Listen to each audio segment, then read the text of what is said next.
হাসির রাজা, জ্ঞানের রাজা, রসিক রাজা। এবারে জন্মদিনে বড়ি বেগমকে চমকে দেওয়ার একটা উপায় বার করেছি। উজির, বলো তো দেখি কি উপায়? নবাবের সাজিশের হদিশ পাওয়া আমার বুদ্ধিতে নামুমকিন। বেশক বহুত বড়িয়া কোনো মতলব আছে। এবারে বেগমের জন্মদিনে বিরাট একটা উৎসব করব। সারা দেশ থেকে মহান মহান অতিথিদের নিয়ে আসা হবে। দুনিয়ার সেরা সেরা খাবার, সেরা সেরা গাইয়ে, সেরা সেরা বাজিয়ে, সেরা সেরা নাচিয়ে রাতকে দিন করে দেবে এমন রোশনাই। রেস্ট নাই। কি বললে? বহুত বড়িয়া আপনার সোচ, লেকিন মাফ করবেন হুজুর, রাজকোষের অবস্থা খুবই খারাপ। উৎসব করার মতো তো রেস্ট নাই জাহাপানা। কোনো কথা শুনতে চাই না। আমি হলাম গিয়ে বাংলার নবাব। আমি আনন্দ হই হুল্লোড় করবো না তো কে আর করবে? একদম ঠিক জাহাপানা, কিন্তু কর বসিয়ে টাকা তোলো। সব কিছুতেই কর বসানো আছে জাহাপানা। হাসি কান্না ছাড়া আর কোনো কিছুতেই কর বসানো যে বাকি নেই। তার ওপরেই কর বসাও। হাসি কান্নার ওপর কর? না, শীতকাল আসছে, বসাও বসাও কর হাঁচির ওপর। হ্যাঁ, হাতির ওপর কর? বসাও। ওরকম মুখ করে আছো কেন? যদি না পারো তো বলে দাও, আমি অন্য উজির নিয়োগ করব। আমি আজই ঘোষণা করে দিচ্ছি, এবার থেকে হাতির ওপর কর দিতে হবে। হ্যাঁ, তো জানাব, এতে প্রজারা যদি ক্ষুব্ধ হয়? আরে বাবা, প্রজাদের কাজই তো মাঝে মাঝে ক্ষুব্ধ হওয়া। তা ঠিক হুজুর। আমাকে কদর করে এমন কিছু সন্ডা আছে, তাদেরকে কাজে লাগাতে হবে। বহুত খুব জাহাপানা। তাহলে হাঁচি গোনার লোকের ব্যবস্থা করে নি। ওই সন্ডারাই হাঁচি গুনবে। ওদের স্বেচ্ছাসেবক হিসেবে নিয়োগ করো। বহুত খুব জাহাপানা। সব জায়গায় লোক পাঠাতে শুরু করো। তবে কৃষ্ণনগরে বেছে বেছে লোক পাঠাবে। আর মনে রেখো, ওখানে গোপাল আছে।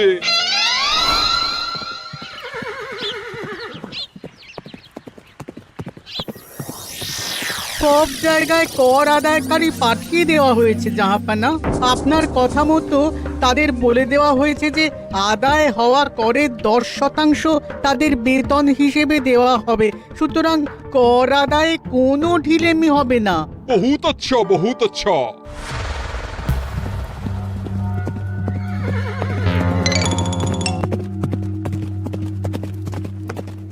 হ্যাঁ, তুমি ঠিক পড়েছো তো মন্ত্রী? হাঁচির উপরে কর? বলেন তো, আর একবার পড়ছি মহারাজ। আসলে এটা নবাবই মশকরা। আমাদের নবাব যে খুবই রসিক মানুষ তা তো আমরা দেখেছি। বারবার কৃষ্ণনগরের সঙ্গে রসিকতা করতে গিয়ে হাঁড়ি ফেটে রস একেবারে মাখামাখি হয়েছে, আর সারা গায়ে পিঁপড়ে ধরেছে। মশকরা নয়, একদম সত্যি কথা। হাঁচির উপরে কর বসানো হয়েছে, আর আমরা হলাম নবাবের খাস হাঁচি গোনার দল। আমরা এই কৃষ্ণনগরে থিতু হয়ে বসলাম বটে। এবারে হাঁচি গুনবো আর মোহর আদায় করব। গোপাল, তুমি কি বলো? সর্দার, তোমাদের এখানে আসা একেবারেই লোকসান হয়েছে। কেন মশাই? আচ্ছা, আপনি গোপাল? না না, আপনার কোনো কথাই শুনবো না। আমাদের পই পই করে বলে দেওয়া হয়েছে, গোপাল হইতে সাবধান। সর্দার, আমি তোমাকে সাবধান হতেই বলছিলাম। হাঁচি ধরতে গেলে তোমাদের খুব সতর্ক থাকতে হবে, কারণ এই কৃষ্ণনগরের বাসিন্দাদের শরীর স্বাস্থ্য এত ভালো যে এখানে কেউ হাঁচে না, কাশে না, ঢেকুর তোলে না, ইয়ে করে না। বলেন কি মশাই? এটা তো নবাবকে জানাতে হচ্ছে। যাও যাও, এক্ষুনি মুর্শিদাবাদে ফিরে গিয়ে নবাবকে জানাও। ওরে, কেউ এদের যাওয়ার ব্যবস্থা করে দে। ওই তো হেঁচেছে।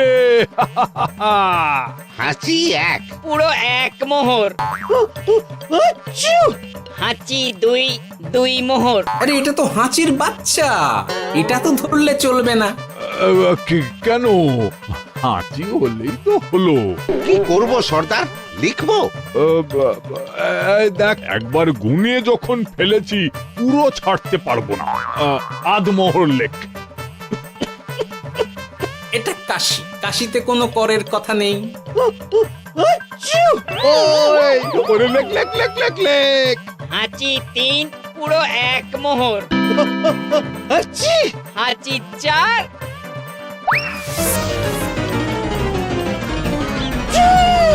হাঁচি 5 লেখো। হাঁচি 6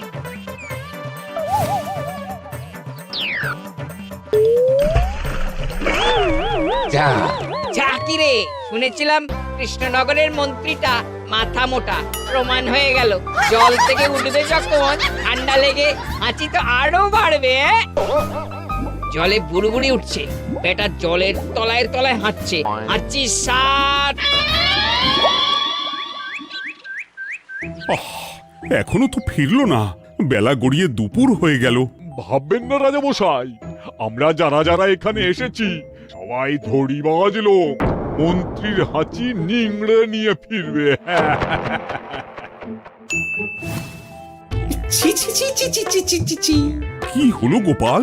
আমরা কৃষ্ণনগরের প্রবাদ প্রতিম আতিথেয়তার অসম্মান করেছি মহারাজ। কেন? কিভাবে? কখন? এখন মহারাজ, এখন এনারা সেই সুদূর মুর্শিদাবাদ থেকে এসেছেন, আর আমরা এতক্ষণ শুধু অন্য কথাই বলে চলেছি, এনাদের আপ্যায়নের ব্যবস্থা করিনি। তাই তো। মহারাজ, আপনি ব্যস্ত হবেন না। এই কে আছো? শোনো, এদের রাজ অতিথিশালাতে থাকার বিশেষ ব্যবস্থা করো। এদের খাবার যাবে মহারাজের পাকশাল থেকে।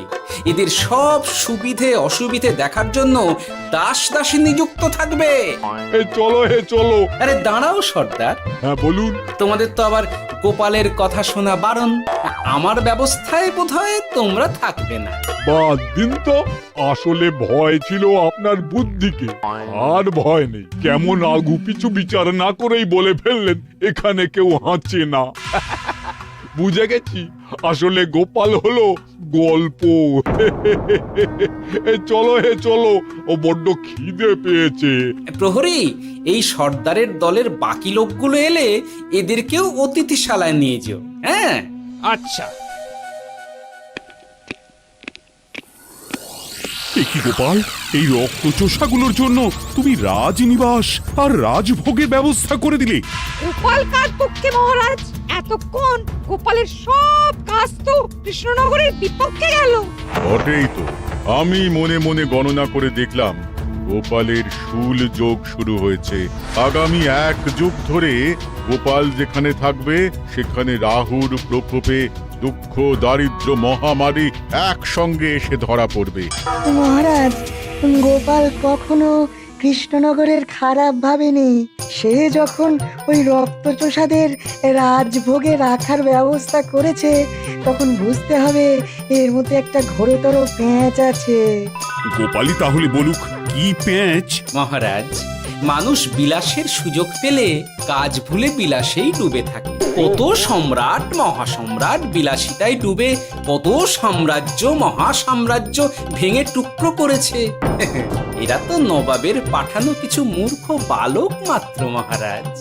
এদের রাজভোগে ডুবিয়ে দিলে হাঁচির কথা কি এদের মনে থাকবে?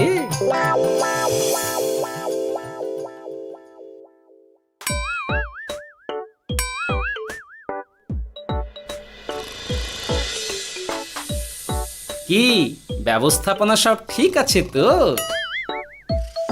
হ্যাঁ হ্যাঁ, খাসা ব্যবস্থা হয়েছে। আপনারা আমাদের অতিথি বলে কথা, আরাম করুন।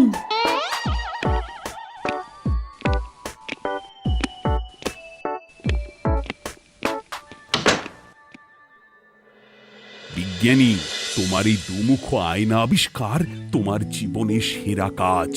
একদিক দিয়ে আয়না, অন্য দিক দিয়ে কাঁচ। কেউ জানতেই পারবে না যে তার উপর নজর রাখা হচ্ছে। অনবদ্য অনবদ্য। মহারাজের জয় হোক। কিন্তু মহারাজ, এই কৃতিত্বের মূল ভাগীদার আমাদের মন্ত্রী। তাই নাকি? হ্যাঁ মহারাজ, মন্ত্রীর দুমুখ কাজকর্ম দেখেই দুমুখ আয়নার কথা আমার মাথায় আসে। মুখ সামলে কথা বলো বিজ্ঞানী। ওরা শুনতে পাচ্ছে। যা চেঁচালেন 20 ইঞ্চির দেওয়াল ভেদ করে ওদিকে চলে যাবে কথা। এই কে যেন কাকে মুখ সামলে কথা বলতে বললো? ওই বাইরে কেউ বলেছে। এই তোমরা সবাই শোনো, অতিথিদের যেন আদর যত্নের ত্রুটি না হয়। আমি আর যাই, কাল সকালে আসবো, কেমন? গোপালকে নিয়ে নবাব আর উজির যেমন ভয় দেখিয়ে দিয়েছিল, গোপাল কিন্তু সেরকম নয়। এই তোরা কি বলিস? না না না না না না, গোপাল একটু ওই হাবা গোবা আছে দাদা। দেখো দেখি কেমন বুক পেতে দিয়েছে। এবার ওদেরই বুকে বসে ওদেরই দাড়ি ওপরাবো। গোপালের জবাব নেই, ঠিক সামলে দিল। মহারাজ, এই প্যাঁচটা আমার মাথাতেই এসেছিল, কিন্তু ওই যে নাকে মাছি ঢুকে গিয়েই সব বরবাদ হয়ে গেল। মহারাজ, এই পরিকল্পনা যদি মন্ত্রীর মাথাতে আগে এসে থাকে, তাহলে এদের মন্ত্রী আমার চেয়ে ভালো করে সামলাতে পারবেন মহারাজ। বটেই তো, এই দায়িত্ব আমি নিলাম মহারাজ।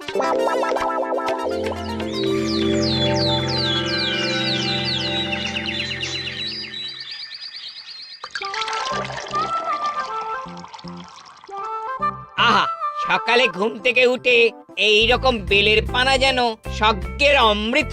আছে আছে, আরো আছে। পানীয়, খাদ্য, আরাম, আয়েশ, যত চাও তত পাবে। এ কি, আপনি গোপাল কোথায়? মহারাজ বিবেচনা করে দেখেছেন যে মহামান্য অতিথিদের পরিচর্যার ভার গোপালের মতো একজন ভাঁড়ের পক্ষে বহন করা সম্ভব নয়, তাই এই দায়িত্ব আমাকে দেওয়া হয়েছে। কিন্তু কোনো কিন্তু নেই সর্দার, আমি যে খানা পিনা নাচা গানা আমোদ আহ্লাদের ব্যবস্থা করেছি দেখে তুমি চমকে যাবে। দেখা নয় বিজ্ঞানী, এবার শুধু কাজের সময়। কাল মন্ত্রীর উপর ওদের ভার ছেড়ে দিয়ে কৃষ্ণনগরের যে সর্বনাশটি করেছো, কোনো কাজ করে আর সেটিকে সামলানো যাবে না। হ্যাঁ, আহা, তোমার দেখছি মন্ত্রীর উপরে একটুও আস্থা নেই। ঠিক কি প্যাচ করছো বলো তো? প্যাচের কথা পরে হবে, তোমাকে যত তাড়াতাড়ি সম্ভব হাঁচির ওষুধ আবিষ্কার করতে হবে। হাঁচির ওষুধ? হ্যাঁ, হাঁচির ওষুধ। ওভাবে দেখছো কি বন্ধু, তোমাদের কাজের সব দায়িত্ব এখন আমার কাঁধে। তোমরা আমোদ করবে আর আমি কর আদায় করে তোমার হাতে এনে তুলে দেব। সর্দার, এর মধ্যে একটা চাল আছে মনে হচ্ছে। কি আর আমি বুঝিনি। এখন কি করবে? বিশ্বাস করে আদায় উসুলের ভার এর উপরে ছেড়ে দেবে? পাগল নাকি? মন্ত্রী মশাই, বলো বন্ধু। বলছিলাম আর দেরিতে কাজ কি?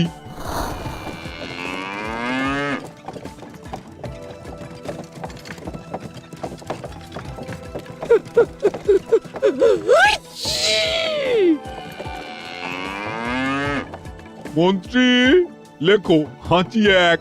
ওহে, তোমার নাম কি? মন্ত্রেশ্বর হুজুরি আগে। লিখুন মন্ত্রী মশাই, নাম লিখুন। ওহে মন্তেশ্বর, হাঁচি কর, এক মোহর ছাড়ো দেখিনি। হাঁচি দুই। আরে যাও, দৌড়ে গিয়ে দু মোহর আদায় করে আনো। ওরে, তোরা সব কৃষ্ণনগরের কোণে কোণে ছড়িয়ে পড় দেখি, একটা হাঁচিও যেন বাদ না পড়ে। হ্যাঁ,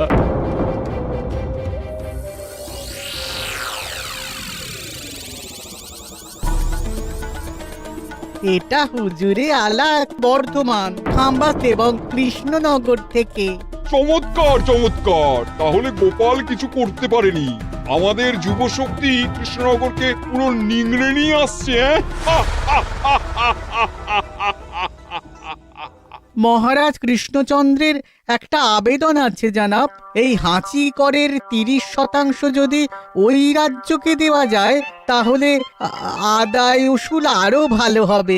ওরা বলেছে যে আপনি যদি 30% দেন, তাহলে কর আদায় একেবারে জান লড়িয়ে দেবে। মঞ্জুর মঞ্জুর।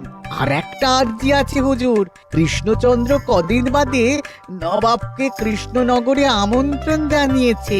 কেন? কৃষ্ণনগরের নবাব এবং তার উন্নয়ন উপলক্ষে এক মহোৎসব হবে। সেই সঙ্গে শহরে থাকা ইংরেজদের কাছেও নবাবের সৈন্য বলের এবং নবাব ও কৃষ্ণনগরের মধ্যে পারস্পরিক ভ্রাতৃত্বের সম্পর্কের বার্তাও পৌঁছে দেয়া যাবে। নবাবের অধীনস্থ রাজারা নবাবের শত্রু, এই রকম একটা ধারণা থেকে ইংরেজরা ইদানিং বেপরোয়া হয়ে উঠেছে, তাতে লাগাম উঠবে। বহুত খুব, মঞ্জুর মঞ্জুর মঞ্জুর।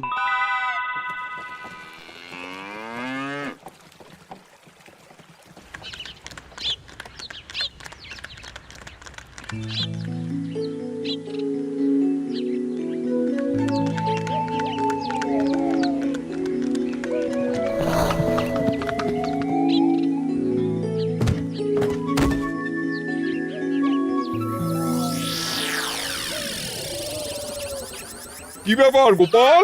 জাহাপনা বলুন, কি খিদমত করব? আমি যা বলবো তাই করবে। অবশ্যই জাহাপনা। क्या बात উজির, তুমি সাক্ষী, মহারাজ কৃষ্ণচন্দ্র আপনিও সাক্ষী। গোপাল আমাকে কথা দিয়েছে আমি যা চাইবো তাই করবে। গোপাল, তুমি আমার সঙ্গে মুর্শিদাবাদ যাবে। এখন থেকে আমার দরবারের বিদূষক হিসেবে থাকবে, কেমন? ওরে ওরে ওরে ওরে ওরে, তোরা বাজনা বাজা। এখন থেকে গোপাল আর কৃষ্ণনগরের নয়, গোপাল মুর্শিদাবাদের। চড়ছে বাজা।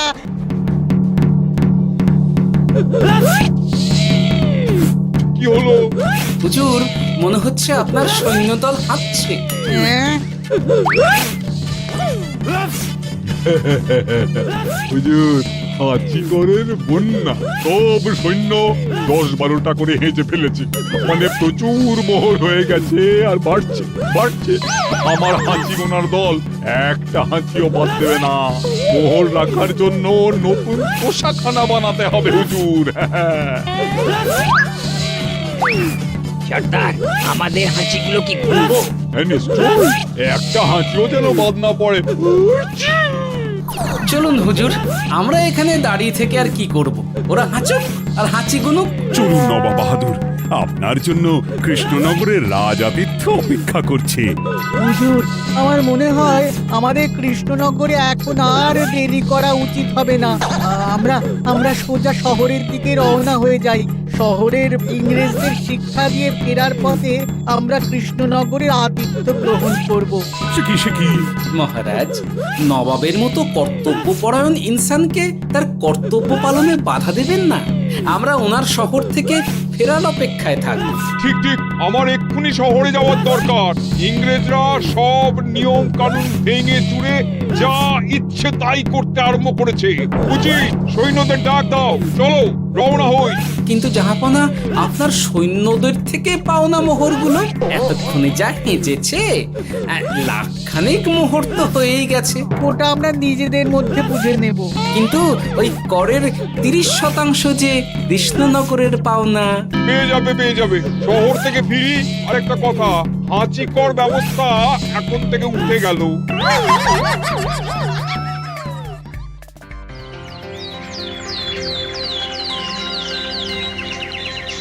মহারাজ, কিভাবে গোপাল ভাঁড় মহাশয় নবাবের উন্মাদের মতো জারি করা ওই হাঁচিকর থেকে আমাদের সকলকে রক্ষা করেছেন তা আমরা সকলেই জানি। খাম্বাজের তরফ থেকে তাই গোপালকে সামান্য উপহার।